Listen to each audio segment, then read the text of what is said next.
নেকামল বলতে কি বুঝো? নামাজও পড়া, সুদও খাওয়া, এটা কি নেকামল? আপনারা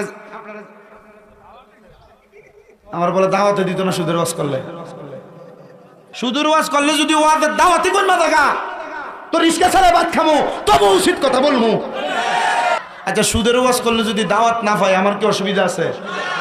আমার হাত আছে না, পাও আছে না, চোখ আছে না, কানে উনি না, রিস্কা চালাম, মাটি কাটতাম, বুট বাদাম বেচতাম, কথা কয় না। সুদ যে হারাম এটা আমরা জানি কিনা? যে সুদ খায় হেও জানে কিনা? জানার পরেও সুদ খায় না? আবার আমাদের সমাজের মানুষের সুদখোর গুলারে ধরে নিয়ে মসজিদের সভাপতিও বানায়, কথা কয় না। আমাদের সমাজের মানুষের সুদখোর ঘুষখোর গুলারে ধরে এলাকা সর্দারও বানায়।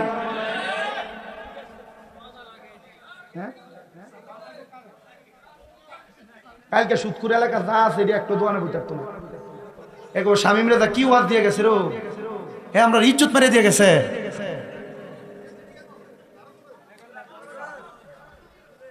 আবার কেউ উঠতে দেয় না সুদের ওয়াজ করলে, কারণ আমার মনে আছে আমি এক এলাকায় সুদের ওয়াজ করে না, মানুষ উঠতে গেছে, পরে কালেকশন হয়েছে না।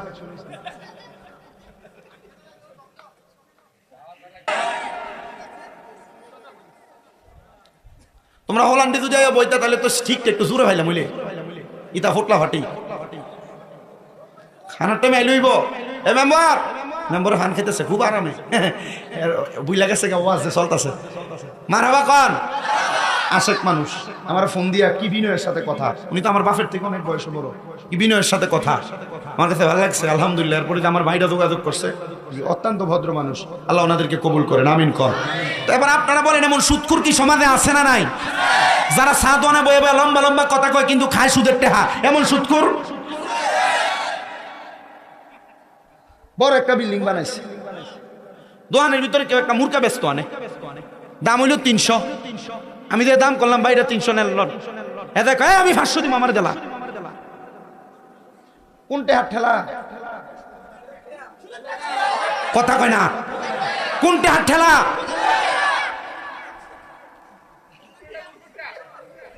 সুদ এবং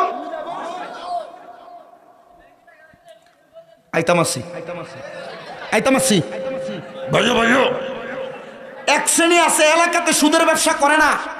আগে তো যাক বেড়াইতে করতে, এখন আবার বাড়ি বাড়ি বেরিয়েতে সুদের ব্যবসা করে। এবারের কাছে যদি টিহা ওনাতে লেগে যা চাষি 10,000 টাকা দেন না, কোনো রকম একটু চলতাম, ডাইরেক্ট কয় আমার তো নাই, আমার বই না আমার কাছে 20,000 টাকা রাখছিল, সাইলে দেওয়ানের লেগে, তাই এটা দিয়ে চলে ফিরে, তুই এটা আমার থেকে লয়ে যা, মাসে মাসে 2,000 20,000 2,000 করে দিস। এমন রাহক কইতাম আসি বেটা, আর কাছে সব আছে সুদের। এমন বইয়ের নাম দিয়া ভাইয়ের নাম দিয়া বেরিয়েতের মধ্যে সুদের টাকা লাগায়, এমন বেরিয়ে তো সমাজে আছে না নাই? এই এইয়া সরকার মিডিয়া ভিডিও থেকে দেখে টিয়া তো দিত না,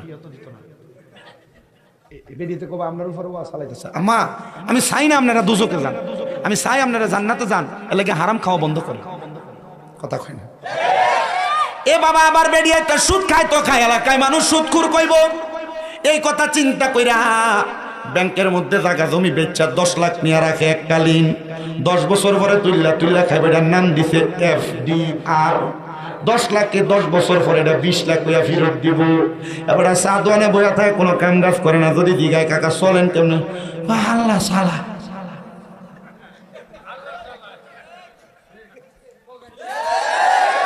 এমন আল্লাহ সালায় নাম দিয়া ব্যাংকের থেকে তুইলা সুদের টাকা গুলা খায়। আপনারা কোন এমন সুদ করে আছে না নাই? ওরে সুদে গোসা জীবন কাটে, কপালে তার দাগ, মক্কাতে যায় হজ করিতে লাগায় হাজি সাপ।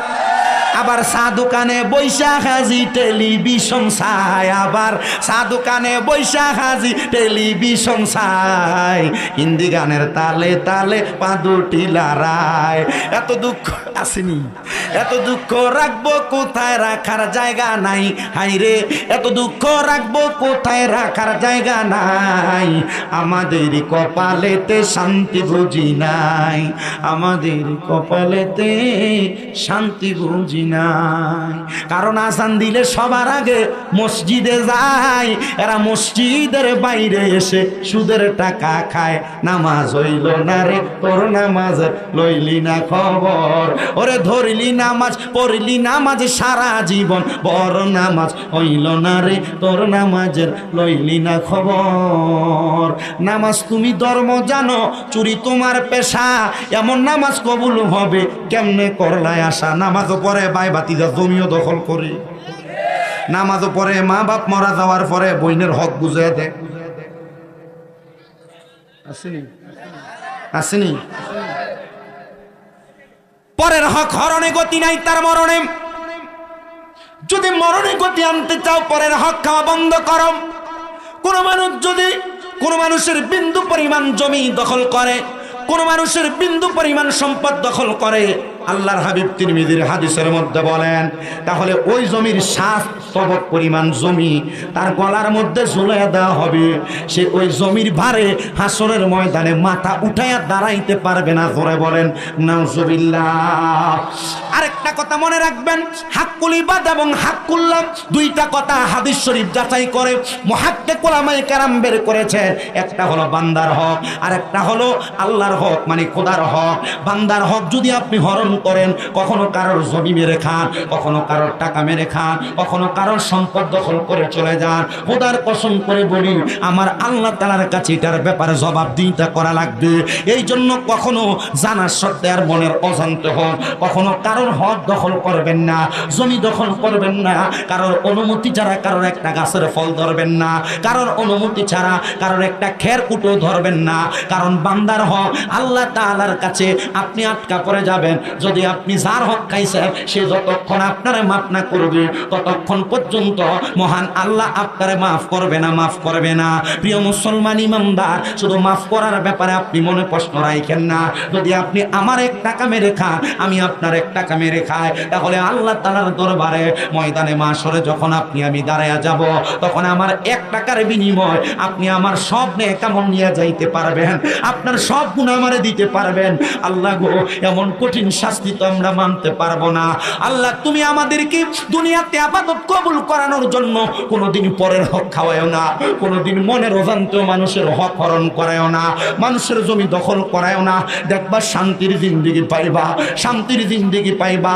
তো আমি যেই কথা বলতেছিলাম, ওয়াবিলুস সলিহাত, নেক আমল করা। আল্লাহর নবী মুহাম্মদুর রাসূলুল্লাহ সাল্লাল্লাহু আলাইহি ওয়াসাল্লাম নবী আমার বলেন, উম্মত যারা এই নেক আমল করে, নামাজ আদায় করে, রোজা রাখে, হজ যাকাত দান সদকা, মানুষের উপর মহানুভবতা দেখায়, এই নেক আমল করনেওয়ালা মানুষগুলা আল্লাহর কাছে বড় ভাগ্যবান, আল্লাহর কাছে বড় পছন্দ। আর আমার আল্লাহ কয় এই মানুষগুলা কারা জানো? উলাইকা হুম খায়রুল বারিয়া, এরা হলো আল্লাহ তাআলার ওই বান্দা, এরা হলো দুনিয়ার সবচাইতে উৎকৃষ্ট বান্দা, ভালো বান্দা। ধরে বলেন সুবহানাল্লাহ। শুধু ভালো বান্দা না, আল্লাহ তাআলা ওই বান্দাগুলোর জন্য এমন মহামূল্যবান পুরস্কার রেডি করে রাখছে। এ চাঁদপুরের শাহরাস্তি রাগু এলাকার বাবারা বলে, হুজুর কি মহামূল্যবান পুরস্কার আমার আল্লাহ তাআলা রেডি করে রাখছে।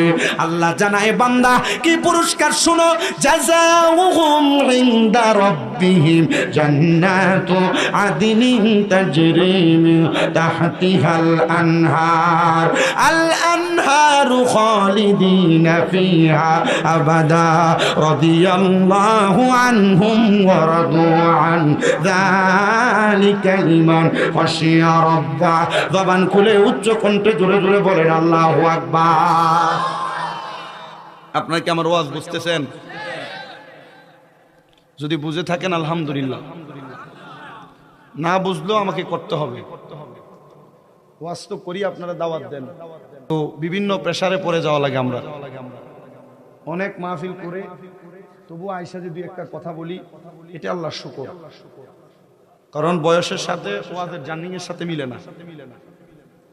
তবে যতটুক করতেছি, আমি গতকালকে ফরিদগঞ্জে মাহফিল করে গেছি, তবে রানিং চলতেছে। ঈদের দিন মাহফিল করছি, এটা নজির বিন। এটা আমার কত ওস্তাদ, তুই কিটা ঈদের দিন মাহফিল করতে যাস? আমার এমনি ব্যাঙ্গাইছে। আমি বললাম যে হুজুর, এরা আমার আজকে 3-4 বছর ঘুরছে, ঈদের পরের দিন ডেটে লেগে, তো ঈদের পরের দিনের ডেট আমি দিয়ে রাখছি আরো আগে। কারণ এরা কইছে হুজুর ঈদ যদি রোজা যদি 29ও যায়, আপনার আমার ডেট দিতে হবে, যদি ঈদের দিনও পরে আমরা মাহফিল করব। এইটার খাতিরে ঈদের দিনও মাহফিলে যাওয়া লাগছে। তো রানিং তো মাহফিলে যায়, কিছু করার নাই, আল্লাহ তাআলা এই পথে রাখছেন বিদায় যায়। তবে এতটুক অন্তরে ধারণা রাখি আর করি, এই ওয়াজ মাহফিল প্লাস পাশাপাশি আপনারা হয়তো জানেন অনেকে আমার অনেকগুলো মাদ্রাসা চলে, এই মাদ্রাসাগুলো মেনটেনেন্স এবার ঈদ মিলা গতকালকে মাদ্রাসা খুলছে, তো এই চালায় উঠতে আমার কষ্ট হয়ে যায়। তবে আমার মনে হয় যে আমার দ্বারা এই খেদমত আল্লাহ যতদিন কবুল করছে ততদিন, যদি মইরেও যাই আল্লাহ তাআলা যেন আমার মা বাপ ভাই এদের দায়িত্ব যেন আল্লাহ তাআলা যে কোনো মাধ্যমে আল্লাহ তাআলা করায় নেয়। কারণ কি? কারণ মহান আল্লাহ তাআলা যাদেরকে দিয়া অল্পতে অনেক কিছু করায় এদেরকে আল্লাহ তাআলা তাড়াতাড়ি উঠায় নিয়ে যায়। তো অল্পতে যদি উঠায় নিয়ে যায়, যদি আমার হায়াতই শেষ হয়ে যায়, আমি কতটুক কি করতে পারবো এটা মহান আল্লাহর ফয়সালা। আপনাদের কাছে আমার আবদার, যদি আপনারা আমার ওয়াজের মাধ্যমে একটা রাস্তা হেদায়েতের পান আর এটা আমল করে যদি আপনারা নাজাত পেয়ে যান, ময়দানে মাশরুরে যদি এই আমলটার কারণে আপনি নাজাত পান, আল্লাহর কাছে এতটুক বলেন যে আল্লাহ শামীম রাজার জবানে এই বয়ানটা শুনে আমি নাজাত পাইছি, আল্লাহ তুমি আমারে একটু তার সাথে মুলাকাত করায় দিও। যদি খবর পান ময়দানে মাশরুরে যে হ্যাঁ শামীম রাজা আমাদেরকে বোঝাইছে কিন্তু সে আমল করে না, এটার কারণে সে দুজকি, আপনারা আল্লাহর রাস্তা আমার জন্য একটু সুপারিশ করে করবেন নি ইনশাআল্লাহ। চিনবেন নি ইমানি ভাই হিসাবে, তরিকতের ভাই হিসাবে চিনবেন নি, আল্লাহ সবাইকে চিনার তৌফিক।